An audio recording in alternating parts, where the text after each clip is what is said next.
and I want to help provide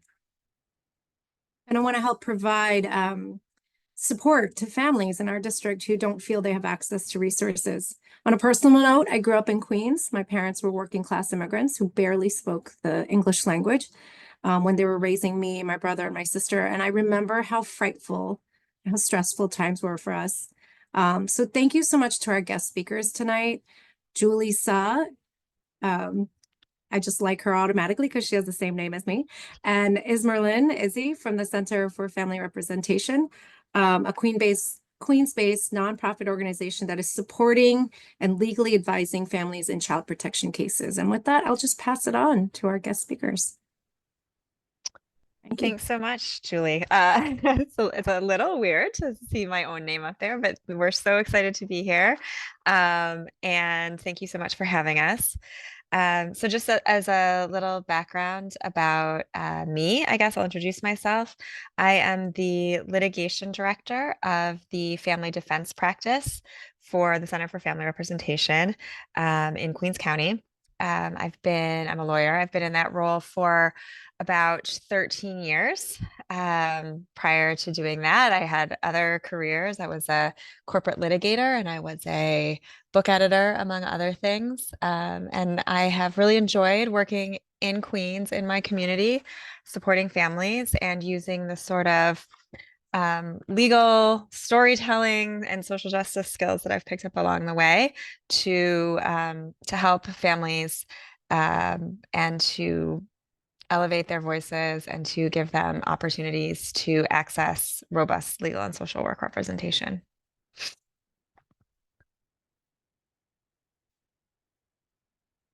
Hi, everyone. My name is Marnie Morshed. Everyone calls me Izzy, and I'm a social work supervisor in our Queens office for the family defense practice.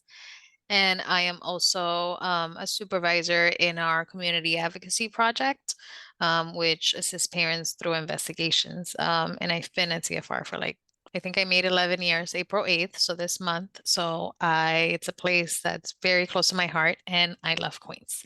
Thank you for having us today, and we're just going to go right into the presentation.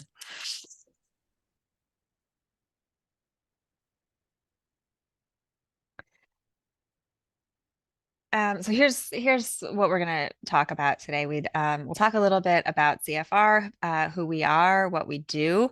We'll talk also just about a little bit of background on the family regulation system in New York City and the ways that families, in particular of color, families who are financially less prosperous, as well as Black and Brown families, tend to be disproportionately represented within that system. We'll talk a little bit about District 28, our home sweet home, and its relationship with the Administration for Children's Services. And then we'll provide a little bit of information that we hope will be helpful to families and to those interacting with families about what they might want to know in the event that they are in a situation where they are interacting with ACS, particularly investigations of their families. And we'll talk a little bit about what rights parents have in that situation, as well as, let everyone know how they can reach us should they ever need or want to do that. And I see we're a small group tonight, so if at any point anyone has any questions or anything they'd like to ask us, we're super happy to take a pause and address any of those questions. We tried to really right size the amount of information, but if you find that something that we're saying presumes knowledge that would be helpful to have expanded upon, we're happy to do that as well. If we accidentally use an acronym, the City of New York loves acronyms. If we use one and it's not clear what it means, please stop us and let us know.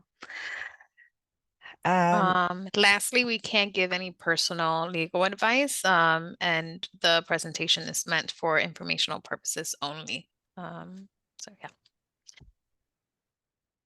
Yes, thank you. So who we are, Center for Family Representation is a holistic legal and social work advocacy organization. We've been around since 2002, although we have grown a lot since then, um, holistic legal and social work advocacy, what does that mean? It means we are, as in terms of the way that we are structured as a corporate entity, a law firm. Our staff is approximately half legal and half social work. So what we do is we provide legal representation for parents who need that type of support, but we also provide social work support, recognizing that a lawyer is a particular type of tool with limitations, and that our clients we find are best served by having interdisciplinary teams where they have access to both legal knowledge as well as social work support. And one of the coolest parts about our holistic model is that we also employ parent advocates, which are individuals who have personal experience with the family regulation system, who have been personally impacted, and are available to uplift the voices of our clients, or assist them in a variety of ways that are really unique and special. So there's some data here about us. We serve 2,500 families per year, approximately. Those are all families who are investigated or charged with neglect or abuse of a child or children in their household. We also do technical assistance for approximately 500 practitioners across the country each year. And we are available for any parents who are investigated or charged by ACS, and are unable to afford to hire their own legal counsel. Obviously, our services are here in Queens County. We also have an office in Manhattan and in the Bronx. There are a number of other service providers in other boroughs. Queens is our biggest office. We really consider it to be, well, certainly my home base. And so we are here, and we are very much involved in our community. We provide Know Your Rights trainings, presentations such as this one for youth and adults in the community who might want or need access to this information. And one piece of information that we like to share is that of all of the families who we defend, 94% of them are charged with the neglect of their children, not abuse. The cases of child abuse are rather few and far between. When we think about neglect, we're usually talking about issues related to poverty. 100% of the families that we serve qualify for assigned counsel, meaning that they are deemed by the court system to be indigent. So what we're talking about most of the time are issues of poverty, equity, access to services, and things of that nature.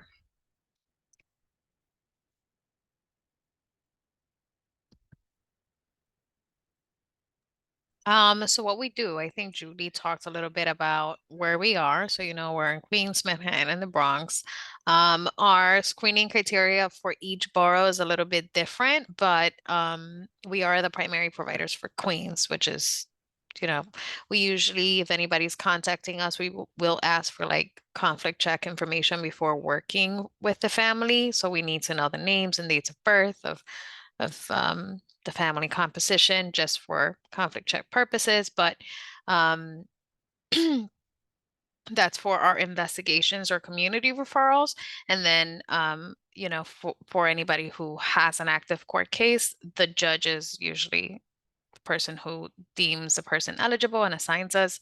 We have a youth defense practice, which does a lot of work pre-arrest, pre-family court filing. And that is also a service that anybody can access from the community by contacting us themselves. We also assist with state central register representation. If anybody has an indicator report from ACS and would like to amend or seal that report, that is a service that is free of charge to the community as well. We will talk a little bit more about what that is specifically, and representation during investigation. And then we have this wraparound legal services, because we recognize that once a family is dealing with ACS, this other systems come into play. Or vice versa. Sometimes they come to us because this other systems already are at play in their lives. So that's a little bit about what we do. And now we're gonna shift our mind into talking about racial disproportionality in the family regulation system. That was a mouthful. So I like this quote from the Narrowing Front Door report, which from December 2022. Sorry, I'm trying to figure that. Okay. And I feel like this quote summarizes the issue very well. So citywide, so in New York City, almost 45% of Black and Latinx children experience an investigation before the age of 18. And in New York City, 60% of the children are Black and Latinx, but they constitute 90% of children in the system. And these are actually, and then it goes to say, as ACS 2019 race equity plan documented, Black families are less likely than other families to be mandated to services in place of removal of children. So instead of removal of children would be more obviously the worst of options. And they're more likely to experience that. And a number of other things in a disproportionate way. And these are statistics from OCFS, which is the state agency above ACS. ACS is the locality, the local agency in New York City that investigates child maltreatment and abuse. These are from OCFS, from the state about New York City. And then you can see that Black families are 7 times more likely to be reported. So somebody picks up the phone and calls on a report on a Black family, and Latinx families 5 times as likely. And they're not 1, not 2 times, but 12.6 more times likely to have a child in foster care than white families. So the outcomes are just, even when they come through the door, the outcomes just get worse and worse every time for Black and Latinx families. There's more statistics here, obviously, but I wanted to highlight those. And this is a map that kind of talks about, it's like a visual image of what we're trying to impress as the problem. And this is from the Center of New York City Affairs. And if you look at the maps, one map is showing in darker areas where there are more child welfare investigations per 1,000 children. The other map shows the higher concentrations of the child poverty rate, and you will see like the darker areas, higher concentration, lighter areas, less concentration. And the other one is percent of population that is Black or Latino. And so your job is to look at the 3 maps and see which areas which areas are similar in darker color and which areas are or not. And you're basically seeing that the same communities are being impacted by ACS and poverty, and that these are communities with higher percentages of Black and Latino families. And then this is a quote from the New York State Bar Association Committee on Families and and this is from a report that they published in March of 2022. And this quote really brings home the point. The 75% of child protective proceedings are brought due to unmet needs for healthcare, for food, and other essentials. And so it shouldn't come as a surprise that communities with high child welfare involvement are communities with high rates of poverty. We can't talk about child welfare, we can't talk about the family regulation system without talking about poverty and race. For this district specifically, I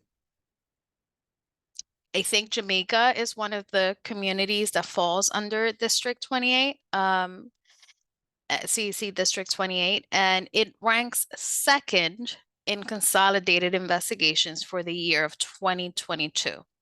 So this is a district that is incredibly impacted by the family regulation system, or ACS. You can see the number, just the number of investigations happening in comparison to every other district it's so big. It's the only number. It's the only 4-digit number on screen right now in terms of the if you look at the column of number of investigations. So and I know that you're seeing the rates of indication here on the other, sorry, I wish we were together in person and I could point to the columns, but here on the indication rate column, you can see that there isn't much variation in the indication rate, but just the fact that ACS touched this many families and this many children's in the first place is an issue.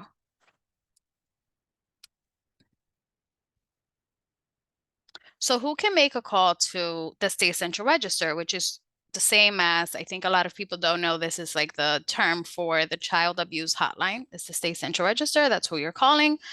And the answer is anyone. Anyone can make a call. People usually identify themselves, but they can call anonymously. This is a concern, especially in situations where ACS is trying to be is used as a tool of coercion in relationships where there's maybe intimate partner violence or gender-based violence of any kind. But also there are professionals that are mandated reporters, and they're considered to be specially equipped and are required by law to call any suspected abuse or neglect. And this is important because parents don't usually know who the mandated reporters are. And the mandated reporters are anybody that works for the DOE, anybody who works for a shelter, anybody that works for a hospital, doctors, the police. Anybody can call in. They don't have to know for sure that abuse, maltreatment, or neglect is happening.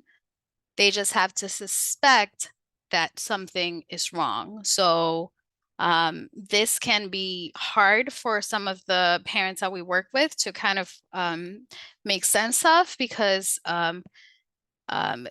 sometimes, yeah, it's just, they just have to suspect. They don't have to know or investigate before calling the city or ACS. And Julie, I think you wanted to talk a little bit about that. Yeah, thank you, Izzy. The reality of the situation is that anyone can call in a case to the state central register. So in addition to mandated reporters, who are teachers, doctors, social workers, folks in positions of trust who have a reason to have access to children, any person off the street can also call. And so folks may have different motivations for calling.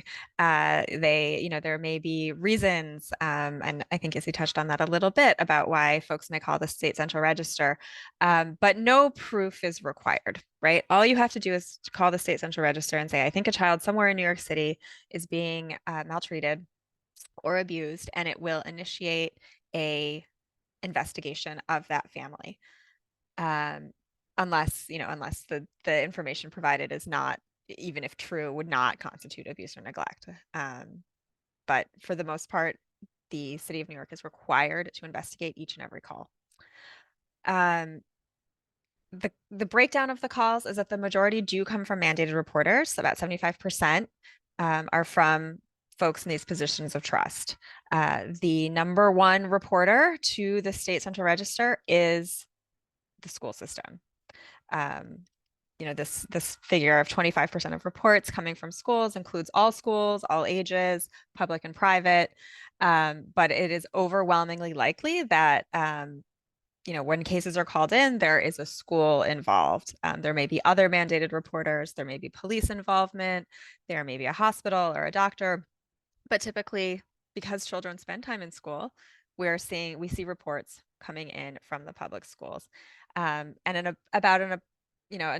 approximately equal amount of them are called in by the general public, concerned neighbors, grandmothers, you name it, folks who see children and for some reason feel compelled to call in a case through the state central register.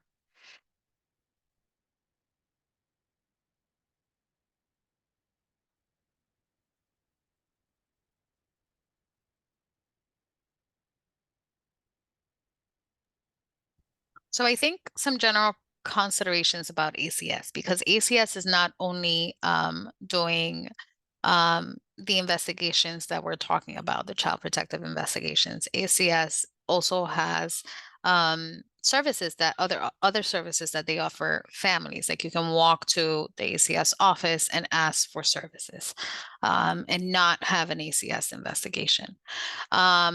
But I think the main thing to take away whenever with dealing with ACS is that that no communication you're having with ACS is confidential. Communication that you have with ACS is logged into a system, and it lives in a system for many years to come and can be used against you at any point in time if they do become concerned in the future and see a pattern of behavior that is concerning and they want to bring that point forward.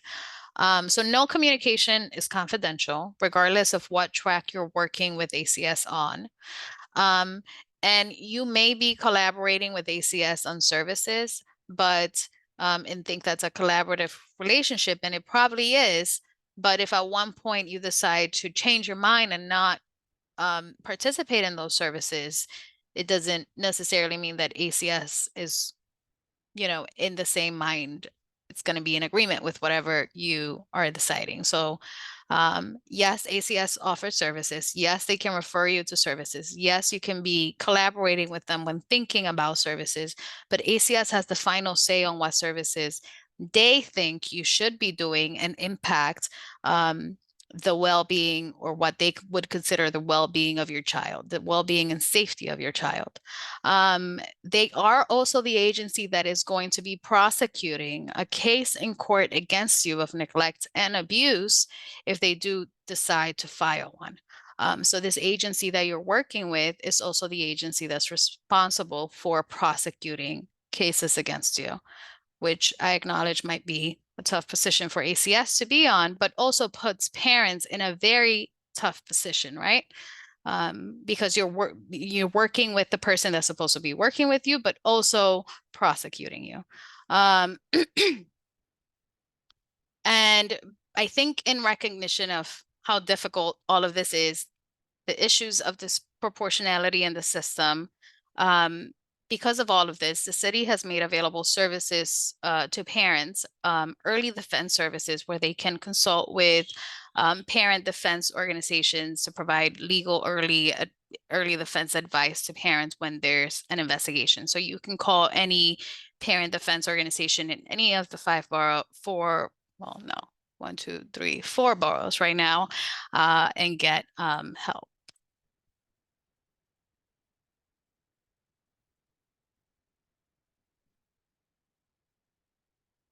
Okay. So what is an ACS investigation? So this call happens, we talked about a call to the SCR, or the child abuse line, as people like to call it.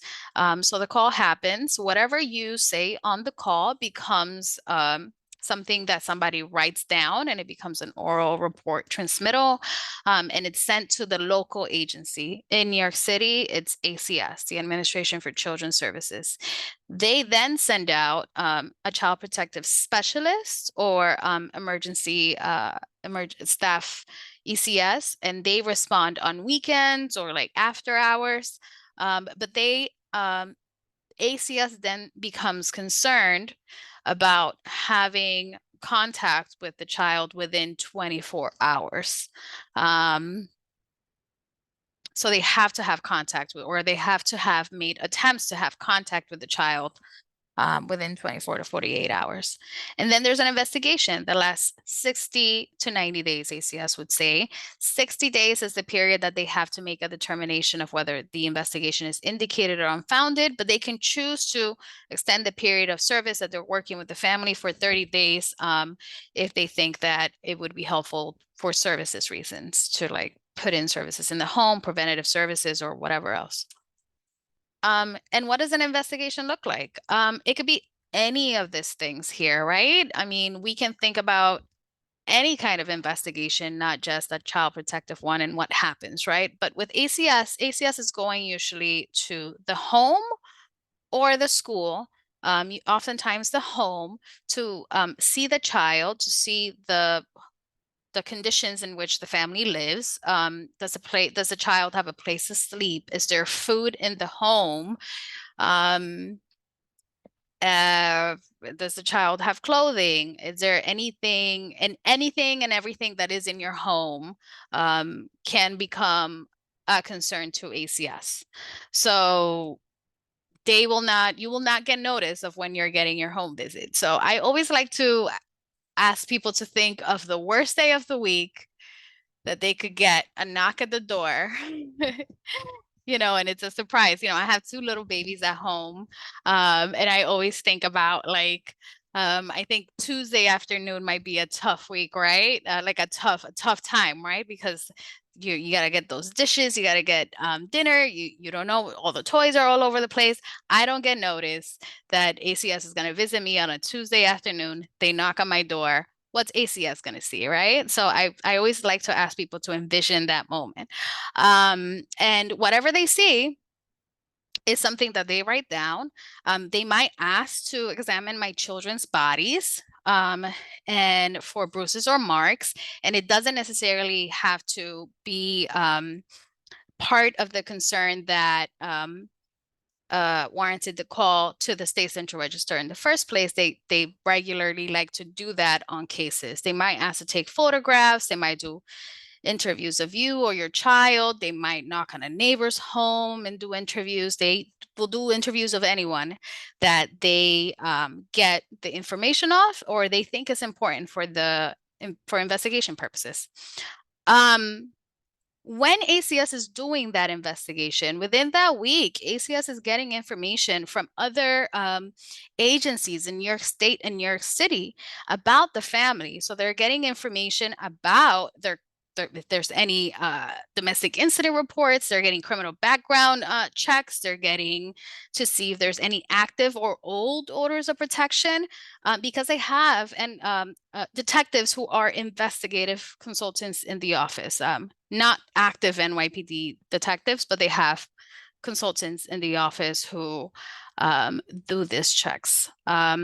They also get information from the state central register, and they will know if I'm a person being investigated, they will know if I have been the subject of an ACS investigation in the past, like if I have been investigated, or if I was a child who was part of an investigation in the past. They can also, if I've had multiple investigations, they can also see whatever happened during those investigations. So I say all of this to say that oftentimes when ACS is coming to visit families, they have a lot of information already. And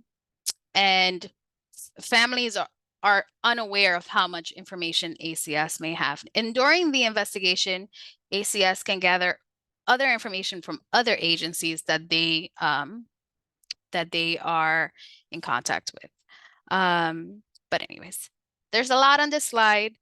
It doesn't still list everything that happens during an investigation, but the point is that a lot happens during an investigation.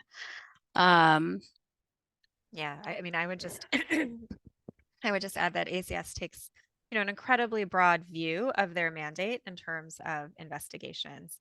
I take I'm not for these purposes taking a position on whether that's right or wrong.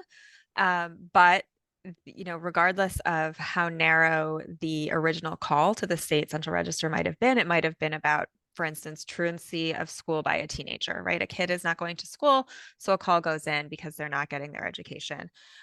Notwithstanding that that is a pretty limited issue, particularly if it's a teenager that we're talking about, ACS will tend to take a very broad view of their investigation, and they will look in the refrigerator and they will speak to all of the family members, and conduct all of these incredibly broad inquiries, notwithstanding the smallness or the fairly circumscribed issue that might have brought the case to their attention in the first instance.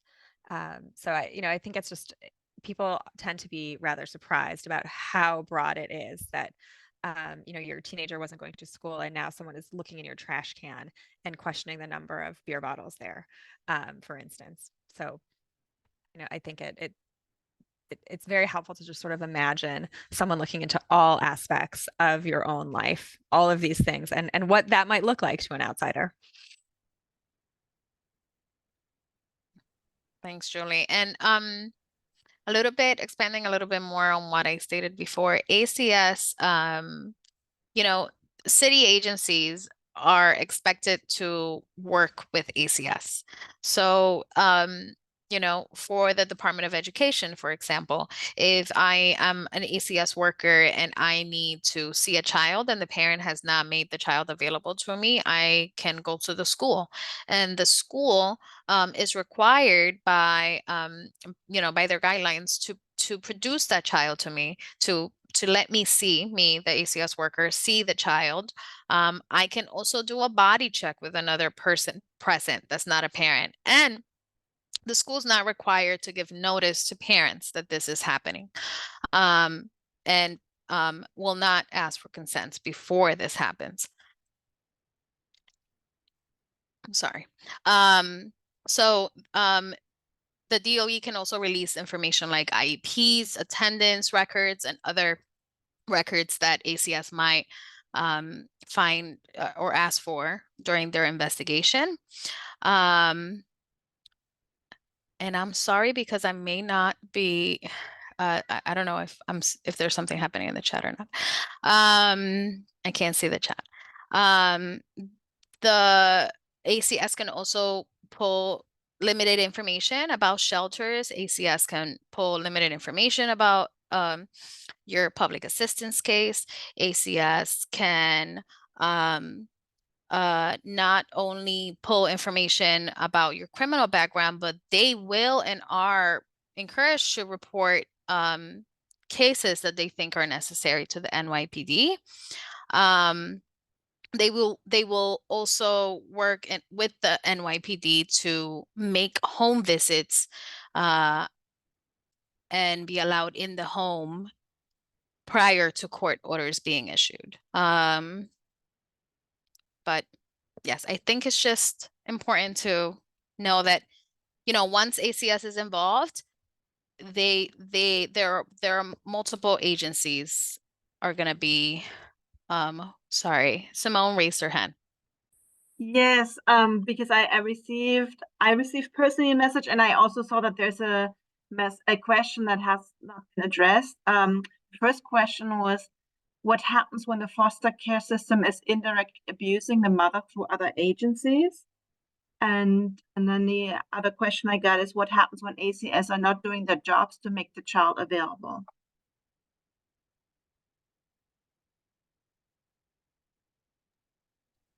So I want to make sure I understand the questions. The first question I think was maybe actually in part answered by this, by what Izzy was just discussing about, there's a law in the state of New York, the social services law, that governs the way that social services agencies provide services, work together, regulate family life in New York City. And part of that statute is that other city agencies are supposed to support and assist the Department of Social Services and ACS in their child protective mandate.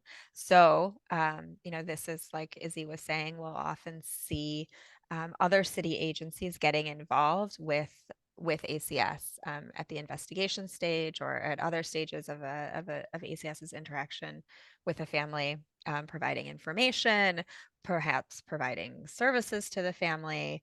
Of course, families who are faced with ACS involvement often have other challenges that they're facing related to housing, related to their financial situation, related to their health and wellness, related to potentially, substance use. It's hard to predict, but often these other agencies will be brought in either to provide information about the family, for the family, or to provide some sort of supportive services. So I don't know if that answers the question, but I would be happy to clarify further. I'm sure Izzy would too. And there was a follow-up. What happened when ACS is doing the abuse? Yeah, I mean, I don't know, Izzy, if you wanna take that one. I think many families who interact with the family regulation system, or which also goes by the name of the child welfare system, leave feeling that they have been further traumatized or abused by that interaction. And I say that with great empathy, and also, not for the purpose of engaging in a political conversation about it, but that is an experience that many impacted families do report. And there is an official way to make complaints to ACS about ACS, right? Like if you're having an issue with an interaction with, let's say your CPS worker, and there's an issue of communication or whatever the issue may be, there is a way. I don't have the link right here. I don't have the page. I'm sorry that I don't have that, but you can find it online. There is a way to send an email and ask for somebody to look into whatever's happening. The good thing about ACS, and I can't believe, yeah, the good thing about ACS is that there's an ACS worker, there's a supervisor, there's that person's supervisor, there's that person's supervisor, there's always a supervisor above the supervisor. So, as with any situation, speak to a supervisor. I don't think that I don't think that that's like a solution for everything, or that, a solution might come, but I do see that as a concrete way to address whatever the presenting issue might be. Somebody also wrote in the chat, so anyone can call in a lie. Anybody can call in and make a lie to the State Central Register, and that falls under false reporting. That is illegal, and there you could be criminally prosecuted if you knowingly make a false report to ACS. That being said, many individuals, like, I don't know, we've worked with like people who have had like their landlords call ACS because they want them out of the house, or like, again, a person who's caused harm or a perpetrator of domestic violence call ACS as a way of using coercive tactics. And so that is something that does happen, and ACS has a protocol. They're supposed to refer these false reports to an investigator to see if it needs further legal action. But ACS will likely continue to investigate. Just because you say this is a false report doesn't mean that ACS will stop investigating. If they get a call, if they get a case from the State Central Register, they have to investigate, which goes back to Julie's point. So I don't know if that answers the question, but hopefully that provided more information, and I love that question.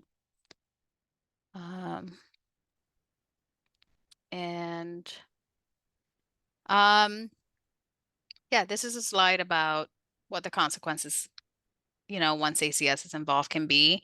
There's many, many things. I think that,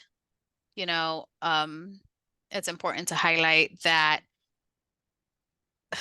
it can really impact every single area of a family. So if we have a family in a home and we're asking them to go to a shelter, they've lost their housing, they've lost their community, they've lost their school community, the child might lose their busing, the child services might be impacted. There can be changes to income if like the family composition changes or the structure of the family changes. And so there can be economic stress on families. And, oftentimes when ACS is doing their job, just by nature of doing their job of like interviewing collateral sources like community members, neighbors, partners, so it can really cause ruptures in the relationships that parent has with whoever might be interacting with ACS. It's a really embarrassing thing for parents to have ACS do an investigation, even when they know they've done nothing wrong. Like, it doesn't matter what your race, what your background is. I think that what we hear from parents is that this is really embarrassing. It's really traumatic. It can go counter to whatever they teach their kids, like stranger danger, right? Like we're all teaching our kids stranger danger, and then we have, somebody who they don't know come do a body check. And we've seen effects on children years later. Years later, children are afraid of like sleeping through the night because maybe ACS made a home visit at night. So while the system is trying to be well-intentioned, the consequences are heavy. They're very heavy for the communities that are heavily impacted by it. And I see two things on the chat.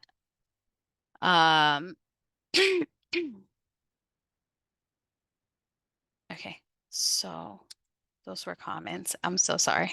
I do have I received direct messages, so one more. What happens to illegal removals of child trafficking? And there was also a question about the Forestdale, which is I believe a foster agency, when they will get their funding taken away. So I don't know if and when, if I don't know if Forestdale is I didn't know that was a subject, of Forestdale losing their funding, but Forestdale is the foster care agency. They are contracted by ACS. They do offer a number of services like preventative services, foster care case planning. They also have other services that are not, that are just services for parents that are not, those people are not working with children in care.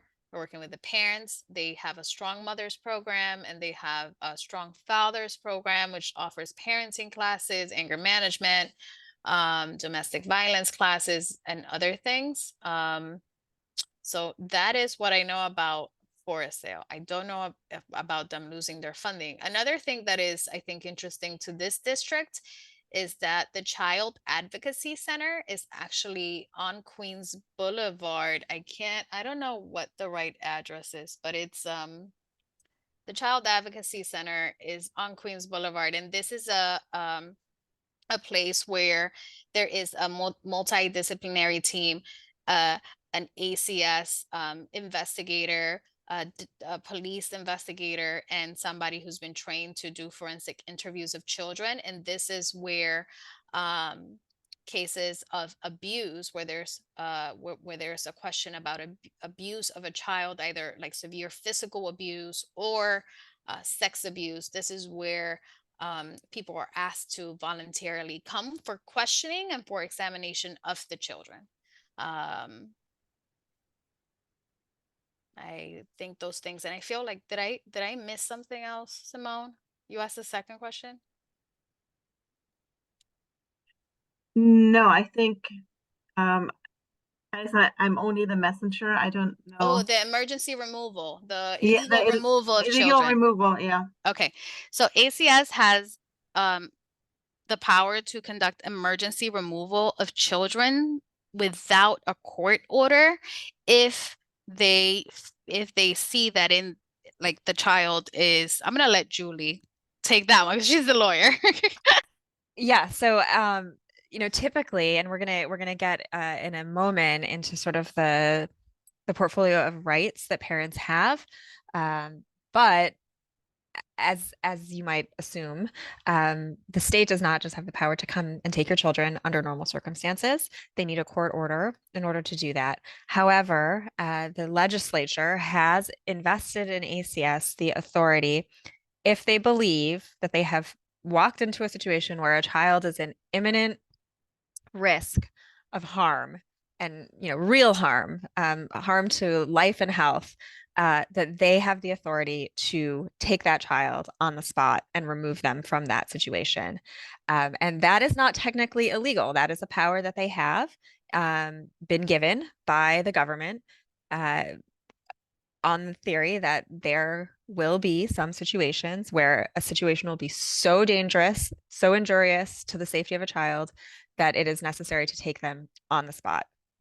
Now, they are required within 24 hours to go before a judge to explain why they have done this, and the judge will either endorse it and issue a court order validating that removal, or they'll have to give the children back.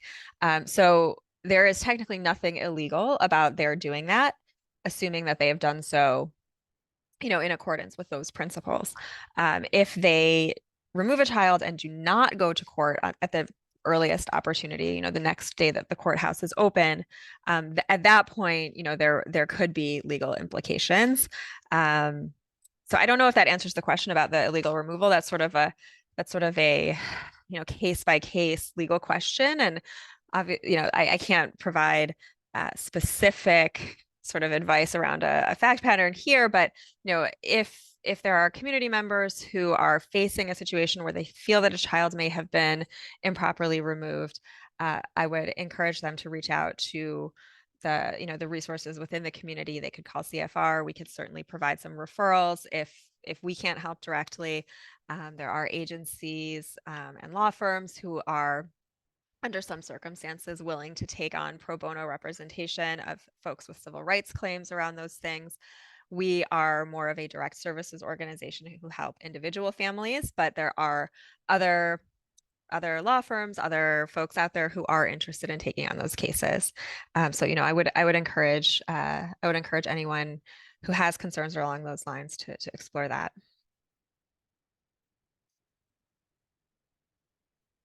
Thank you. I think another very concrete concern and consequence of ACS being involved is that after they conduct this investigation, if you have an indicator report, and the ACS worker may not tell you that you have an indicator report, and you might never get notice that you have this indicator report, if it is your name will remain and be reportable for the next 8 years if it is a neglect matter, and for the next 28 years, no, sorry, for it can be reportable for 10 years after the youngest child named in the investigation turns 18. So 28 years until that youngest child turns 28. It can be reportable to employers or whoever needs that information, request the information. It is not something that you can look up on Google and see who has an indicator report in the state central register, but it is something that agencies like Department of Education, HRA, many city agencies, and employers who work with like hospitals, people who work with vulnerable populations, it is often a background check. The state central register is part of the background check for employment for those agencies, or like daycare or whatever is necessary. So it can impact your employment. And it may be that everything's fine. I mean, we work with families in Forest Hills. It's not like, it's not like ACS, it's only working with the families that are, we wanted to highlight who's most impacted, but anyone can be impacted by ACS, right?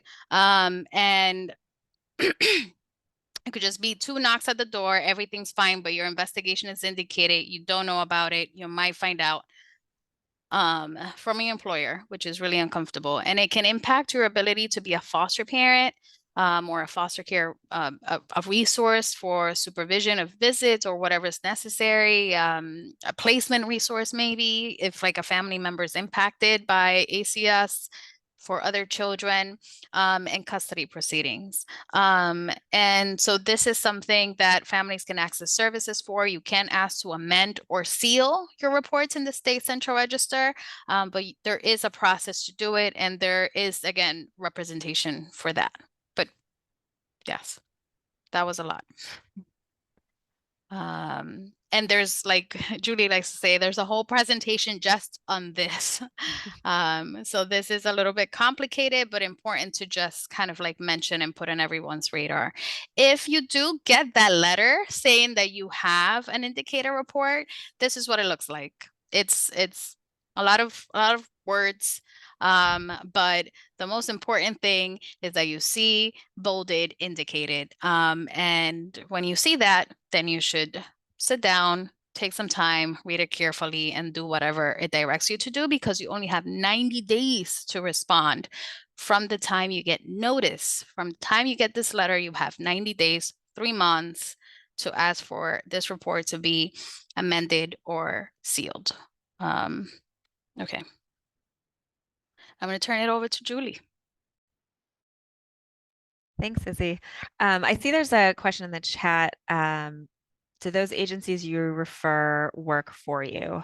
I think the answer to that is no. The scope of what we do at CFR is fairly limited in the sense of what we do is we provide direct support to families involved with ACS currently. And then, as we mentioned at the beginning, we have some sort of wraparound services when there is a collateral issue that's closely related to the family's involvement with ACS. So if for instance, a family's immigration status is impacted because of the events that led to the filing of their ACS case, we can sometimes assist with that. If they are facing housing instability as a result of their ACS investigation or as a result of the same issues that led to their ACS investigation, we can often assist with that. If there is some other civil issue, if it gives rise to a closely related custody or visitation proceeding, or if there is what's called a family offense proceeding when intimate family members seek orders of protection against one another. All of these things can be very closely related factually, and so we're often able to help with that. But as far as referrals for other services, sort of impact litigation, appellate litigation, suing ACS for damages, those are not things that we do. If our clients are interested in that type of thing or need assistance with that, we would do our best to find an agency who might be able to help with that. There are a couple of questions or comments in the chat. That this presentation could be very intimidating to our families who need it most, and how would we encourage them to attend workshops like this? Seems very doom and gloom, especially to our Black and Brown families. What about success stories? How can families overcome? What defenses and supports do they have? Yeah, thank you for that. I appreciate the feedback. I think that's important to hear. We want folks to be aware of the seriousness of an ACS investigation. ACS's mandate is to help and support families. And I can see how, the initial part of this conversation might make someone hearing it think that that doesn't actually happen. that certainly isn't our intention. However, it is true that involvement with ACS be a major um, can be a major crisis for a family. If nothing else, being investigated by ACS is incredibly time consuming. You are required to meet with your ACS worker on a very regular basis, to attend meetings. Oftentimes, additional services are prescribed where it feels very difficult to say no, and they may be necessary. That is very time consuming. And for the most part, these types of meetings and events are happening during the workday, right? So for working families who rely upon the income of the parents, it can be very difficult, particularly if the parents are working in a field where they may not have access to a large amount of paid time off or any paid time off, or where they don't have flexibility to schedule their jobs, and missing work to attend meetings can result in termination. So, we do want to highlight what a big deal it is for families who are being investigated by ACS, and to encourage them to seek out support as much as possible during those times. I will say that there are incredible stories of triumph. Our clients are some of the most incredible and resilient human beings on the planet. One of the greatest sort of honors of my career at CFR has been to work with our impacted parent advocates, who are themselves survivors of the system, who now work every day supporting other parents who are experiencing ACS involvement in their own lives. And we think that is something really, really special and important, that helps us to remember to center the voices of the parents who we represent, as much as we possibly can, because really they're the reason that we are here. So yes, I think there is a lot of good news out there. There are far fewer children in foster care today than there were 10, 20, 30, 40 years ago when we were children. There certainly has been progress, but there is still a long road ahead. So And I'm I sorry. think things will balance out once you go through the rights that parents do have, because I think this section is meant to empower parents. Yeah, I mean, knowledge is really, really power. So, with that, I would like to talk a little bit about the rights that parents do have during an investigation.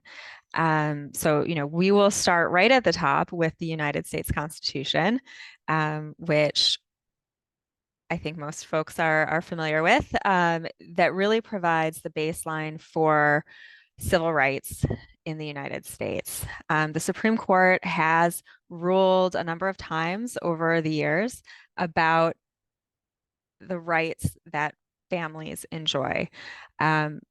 Each and every American citizen has the right to marry, to establish a home, and to bring up children according to their own judgment, their own lights, their own values. They are empowered to make decisions for the upbringing of their children, about their education, about their medical care, about who their children hang out with. If you don't like your own parents, you don't have to let your children see their grandparents. That is your right. You have a right to have the care and custody of your children, unless you are unable or unfit to care for them. That has not always been the case in the United States. Some of these cases relate back to times when, people who were not married at the time that a child came into the world maybe didn't have rights to those children. But over time, the Supreme Court has ruled increasingly in favor of people having rights to their own children. So, if you are an unwed father, for instance, and that's the term that the Supreme Court used, you still have rights to the custody of your children. And there's a really great case out of the Second Circuit, which is the federal circuit that New York City is in, that says that not just parents, but also children have a reciprocal right to each other. Children have a right to be with their parents, and parents have a right to be with their children without coercive government interference. So, that is the baseline. We're all free to live our lives with our families in the way that we see fit without the government getting involved. So that is the baseline. Now, it is not an infinite and unqualified right. As with most rights given to us under the Constitution, if the state has a sufficient, and by the state, I mean the government, so that is the federal government, the state government, and the local government, which includes ACS, if they have a sufficient reason to get involved with your family, they can do so. But they have to have a good reason. And that's where due process comes in. They have to show that there is a reason for their involvement. So the right to due process means that the government cannot come in and circumvent your ability to make decisions for your own family without going before a court and giving you an opportunity to be heard. So that's what due process is. And as part of due process, you are entitled to notification of the fact that you are being investigated. This is some scary-ish. It is, and I apologize. It may be a little heavy for after dinner on a weeknight, but it is, it is important to know that parents do have rights even when they're being investigated by ACS. They're entitled to know exactly what is being said about them, that there is an investigation and what they're being investigated for. They have the right to remain silent and to not incriminate themselves.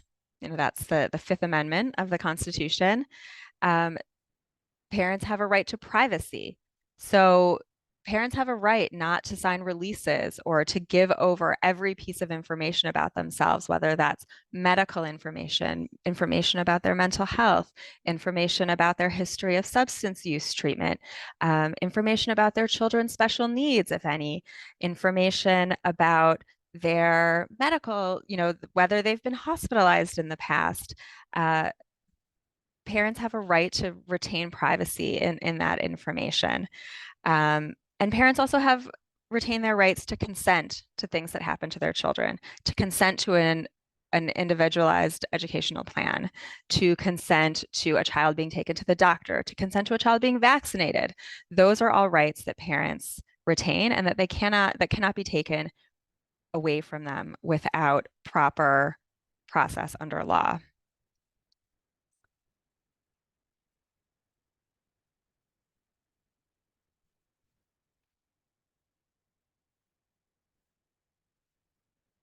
So some of the sort of consequences of an investigation that Izzy spoke about earlier, you'll see again here. These things that happen during an investigation are things that parents often have a right to consent or not consent to. And that is a decision that individuals can make for themselves. Parents don't have to consent to ACS coming into their home without a court order. They don't have to consent to engage in services that are prescribed and recommended without a court order. They have the right to engage their communities, to bring supportive people into the conversation with them so that they don't feel alone or overwhelmed when dealing with ACS. And they have a right to ask for help and to receive help. So those are things that, not everyone may know. When ACS comes knocking on your door and says, please let me in, it may not feel like there's a lot of choice there, but there is. And we're sort of here to say that. And that parents do have a right to access assistance and ask for information. Sorry, I see there are a lot of comments.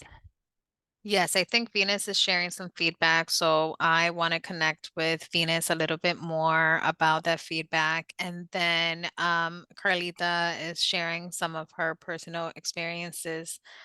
So I think we are all set with questions for now. No questions. So I think we can keep with the rights conversation. Will you be sharing your email addresses later so that parents can contact Yes, you and directly? we will be sharing the slides, and in the slides is also all of our contact information. Perfect. Thank you. Yes.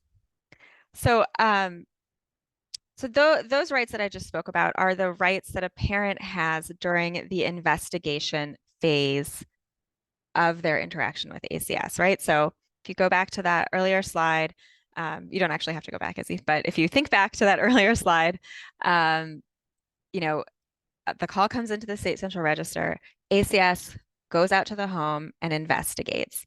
So the parents have all of those rights to cooperate, to not cooperate, to talk, to not talk during that time period. At a certain point, ACS may choose in their prosecutorial capacity to bring the family to court, to essentially sue them and allege that the children are either abused or neglected or both. When that happens, the parent typically is very aware because all of a sudden they're in the courthouse and they're in front of a judge and they're being served with process, a petition. It feels very much like being sued or charged with a criminal case in the sense that it feels very official. When that happens, the parents gain additional protections and rights.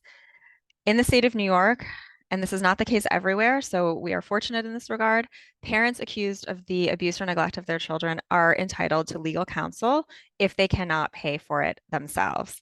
We all live in New York City. We know how expensive it is here. We know how expensive lawyers are. This is huge. So if and when a family comes to court, they are entitled to legal counsel. Now, as Izzy said, if you're being investigated by ACS, you can also reach out proactively and request an agency such as ours to assist you with legal counsel, but it is not guaranteed to you by law the way that it is once ACS brings you to court. So we're sort of talking about two very different phases of ACS interaction with families. So I hope that's clear. Once a family is in court, if a child is removed, parents have the right to ask for an immediate hearing to have that child returned to their home. Now, this is what we're talking about. If a child is taken in the middle of the night, ACS has to come to court within 24 hours, and the parent has a right to be heard about why that child should not be in ACS custody and why they should be returned home to their family. Parents retain that right to have that hearing, to ask for their children to be returned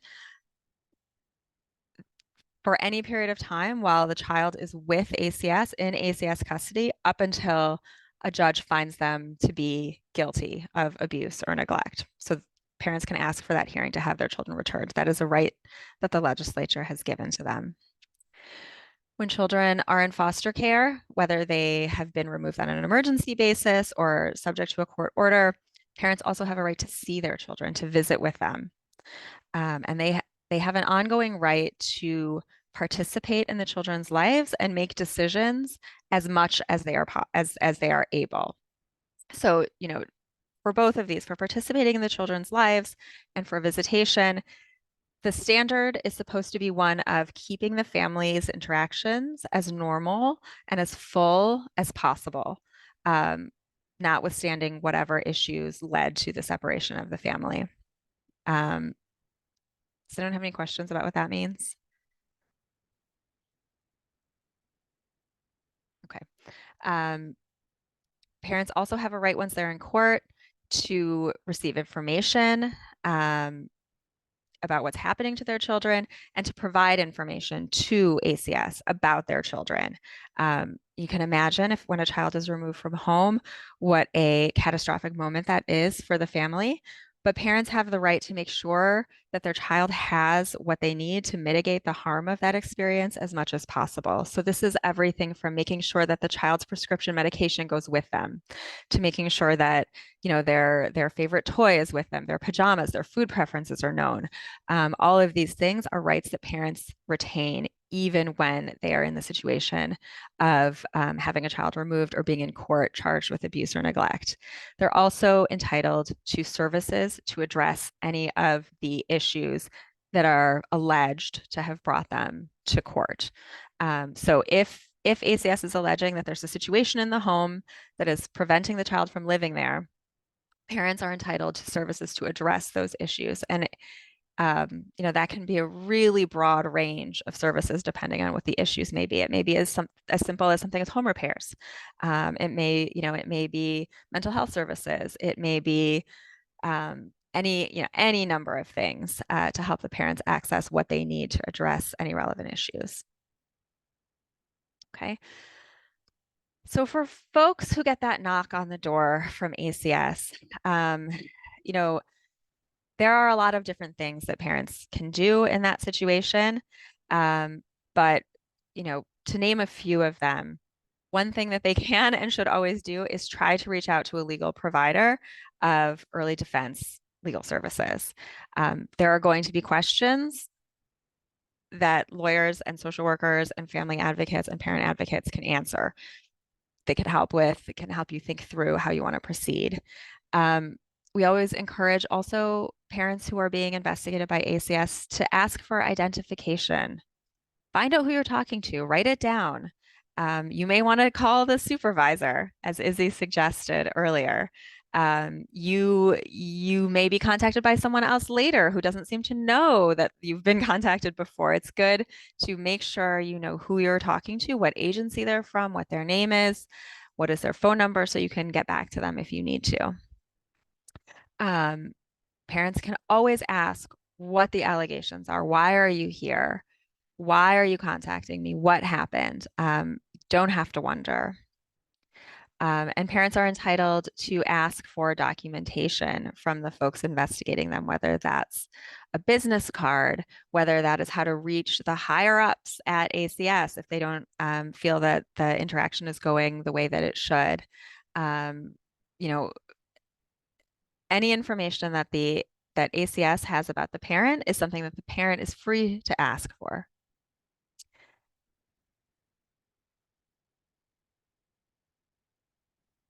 And parents are also free to ask for an opportunity to speak to their lawyers or to retain legal counsel before engaging with ACS in an investigative process. ACS is not required to tell parents that they're entitled to do that. I think they have made efforts to tell parents to do that, but it doesn't always happen.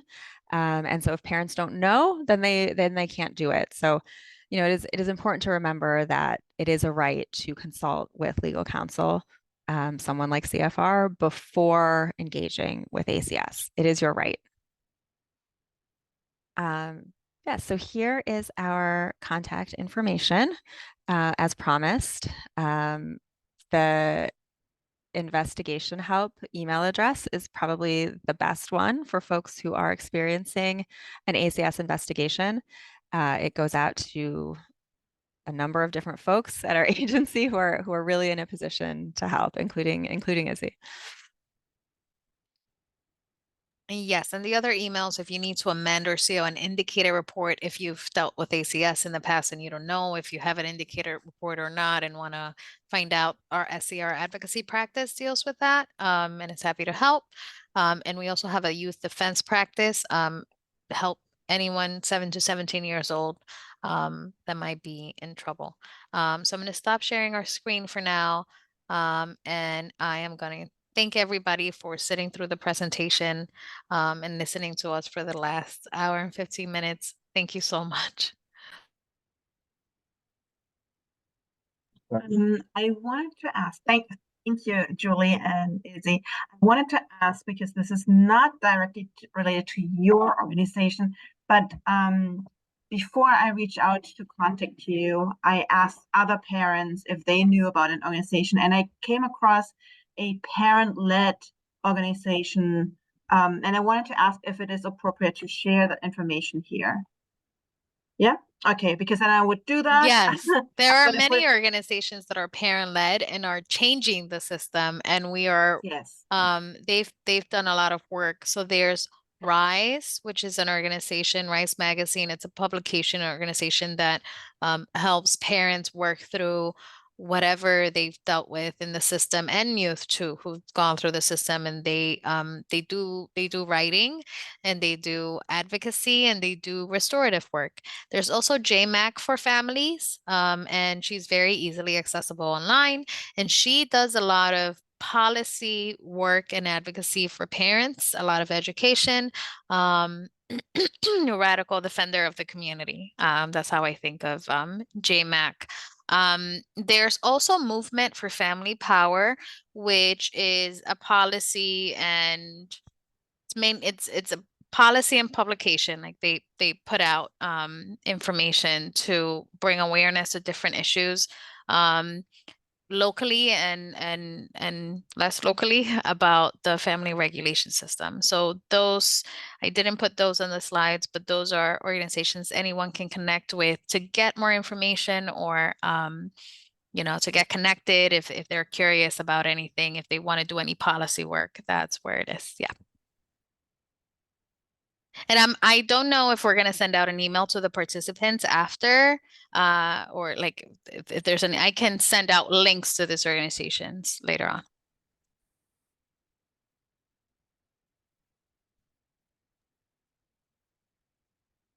Thank you. And families, if there are questions, you can just plug it into the chat. Yeah.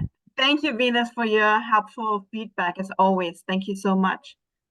I know it's a challenging time to be in a meeting for folks who are parenting. This was super. Yeah, Julie, maybe the other Julie, maybe you want to say a few words. But this, for me, it was very, very informative and helpful.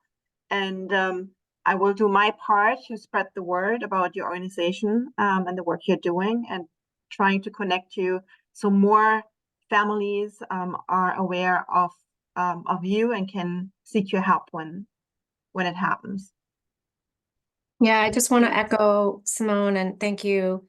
This was so educational for me. And yes, very, very heavy, but very necessary to share this. And I'll do my part as well to just spread the word about awareness in the district. Thank you so much. Thank you both. Yeah, it was great. Thank you, everyone. It was really, really great to be here. Sorry to put heavy information on you in the evening, but we take a lot of pride in sort of bringing some hope and some expertise and some knowledge to what can be very difficult times for families. So, we hope to hear from some people. And with that, I guess I'll adjourn and hope everyone is safe and well. And thank you again. Good night.